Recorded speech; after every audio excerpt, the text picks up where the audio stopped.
Bonjour à tous et bienvenue à 5 minutes pour un article. Les investisseurs sont de plus en plus sensibilisés à la prise en compte du développement durable dans leurs décisions. Depuis quelques années, la finance durable a connu un essor sans précédent. On parle aussi d'investissement socialement responsable qui vise à intégrer des critères environnementaux, sociaux et de gouvernance dans les décisions financières.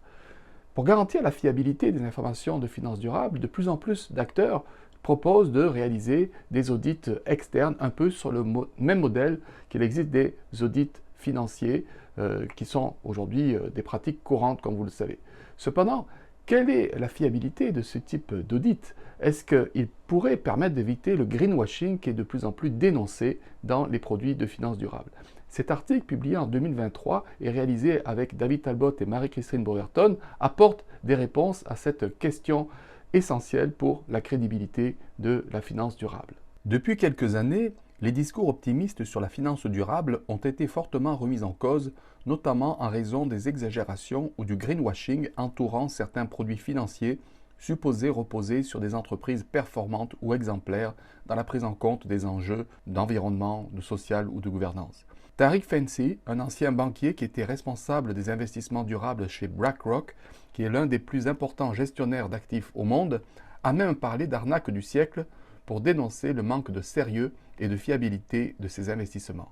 Les institutions internationales et les pouvoirs publics sont conscients de ce problème et c'est l'une des raisons pour lesquelles diverses normes de finance durable ont été développées par l'Organisation internationale de normalisation, par la Commission européenne ou encore par certains gouvernements comme celui de la Nouvelle-Zélande. Ces normes sont généralement basées sur un vaste processus de consultation publique des acteurs du milieu. On peut évidemment supposer que les professionnels consultés, qui sont essentiellement des firmes d'audit et des praticiens de la finance durable, sont plutôt favorables aux pratiques de vérification ou d'audit qui ont en fait pour objectif de garantir la fiabilité des informations sur la prise en compte des enjeux environnementaux, sociaux ou de gouvernance. Pour s'en assurer, nous avons analysé près de 190 documents et rapports provenant des principaux acteurs de la finance durable qui ont été consultés dans le développement des normes dans ce domaine.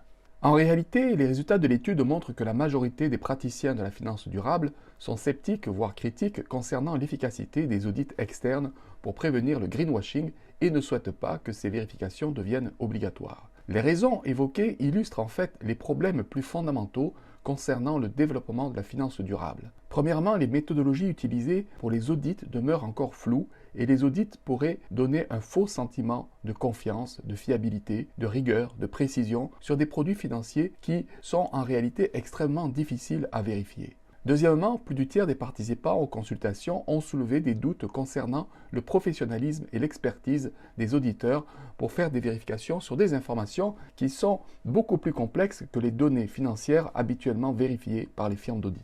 Troisièmement, les coûts et les enjeux commerciaux des pratiques de vérification sont critiqués, en particulier par les petits gestionnaires d'actifs qui craignent que l'institutionnalisation de ces pratiques favorise surtout les grandes firmes d'audit, ce qu'on appelle les Big Five, qui offrent déjà des services très diversifiés et pour qui la vérification des informations sur le développement durable est avant tout un marché très prometteur. Quatrièmement, la possibilité de mettre en place des normes de finance durable fiables et de les faire vérifier est remise en question par certains praticiens en raison notamment du manque de fiabilité des informations sur les performances de développement durable des entreprises et de la fiabilité tout aussi incertaine des classements réalisés par les agences de notation extra-financières.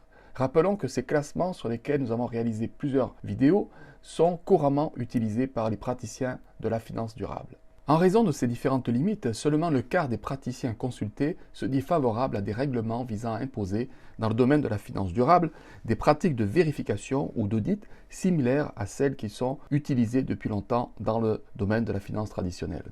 En conclusion, considérant le volume considérable d'actifs de la finance durable, on parle de plusieurs milliers de milliards de dollars, les résultats de l'étude soulèvent des questions importantes sur la possibilité d'assurer la qualité et la fiabilité des informations dans ce domaine.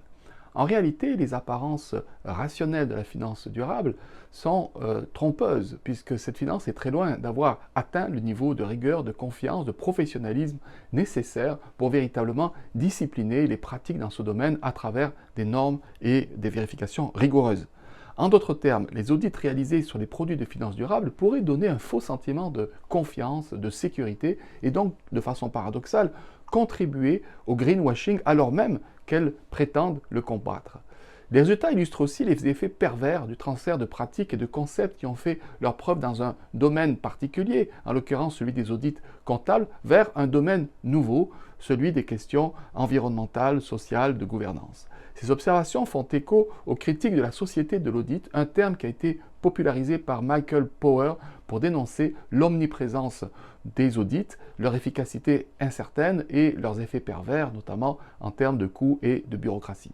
Si vous souhaitez accéder à l'article, vous pouvez le faire à partir du lien qui se trouve au début de la description du vidéo sur YouTube et vous pouvez aussi le trouver facilement sur Google. Également, vous pouvez accéder à d'autres présentations de 5 minutes pour un article. Voilà, portez-vous bien et au plaisir de vous retrouver pour une autre présentation. Au revoir.